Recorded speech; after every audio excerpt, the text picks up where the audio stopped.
Social studies का paper था। SST किताब होती है, पूरा चैप्टर होता है, एंड में क्वेश्चन आंसर होते हैं, उसके जस्ट ऊपर एक रंग बिरंगा पैराग्राफ होता है। तो मुझे लगता है ये तो कोई नहीं पूछने वाला। 5 नंबर का आया था। मुझे आज भी क्लियरली क्वेश्चन याद। Question was right a short note on entrepreneurship. ये टर्म अभी काफी कॉमन है, 2005 में किसी को आइडिया ही नहीं था।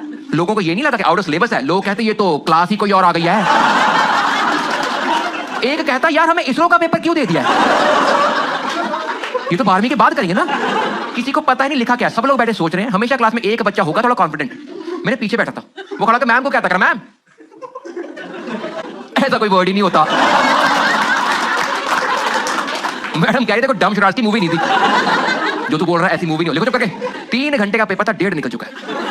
आइडिया किसी को 1 रुपए का लगा। उस टाइम तुम करते हो डिसीजन मेकिंग के। इस प्रॉब्लम को सॉल्व करना स्टेप बाय स्टेप सॉल्व करते हैं। इस प्रॉब्लम के 2 सब पार्ट है। पहला सब पार्ट कि अगर सिलेबस में है और हम फुद्दू हैं तो लिखो, भर दो 5-6 कापियां। क्या पता मैडम नाप के नंबर दे ही दे। और अगर आउट ऑफ सिलेबस है उसके 2 सब पार्ट्स हैं। या मैडम बोला क्वेश्चन चेंज करवा लो, या बाद में ग्रेस मांगेंगे। मैं आगे बढ़ने से पहले फ्लो चार्ट सॉल्व करना बहुत जरूरी। मैं उठा मैम के पास गया। मैं कहा मैम मेरे को आउट ऑफ सिलेबस है, can you please for the subject teacher, ताकि डाउट क्लियर कर ले या फिर क्वेश्चन चेंज करवा ले। मैडम ने उस टाइम पे वही सलाह दी जो हर मैडम देती है, वो कुछ नहीं आता। कह रही बेटा आपको जितना समझ आ रहा है ना,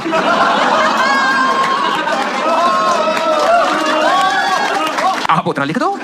मैं कहा मैम आपने हमारे ज्ञान चक्षु फाड़ दिए हैं। इतनी क्लैरिटी दलाई लामा को भी नहीं हुई थी। आपने आंखों में टॉर्च मारी, पिछवाड़े से लाइट निकली है। मैडम ने जवाब दिया, क्लास में मुशायरे वाला माहौल हो गया। मैडम कह रही जितना समझ आ रहा है उतना लिख दो। बच्चे कहते वाह वाह वाह वाह। इसको क्या लग रहा है हमने बाकी पेपर कैसे किया है?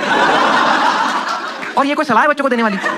ये तो मैं पता ही है, ये तो दुनिया के हर एक क्वेश्चन का आंसर है ना। कह रही जितना समझ आ रहा है उतना लिख दो। मैं वापस गया। मैं कहा मैम हमें इतना समझ आ रहा है कि right a short note on.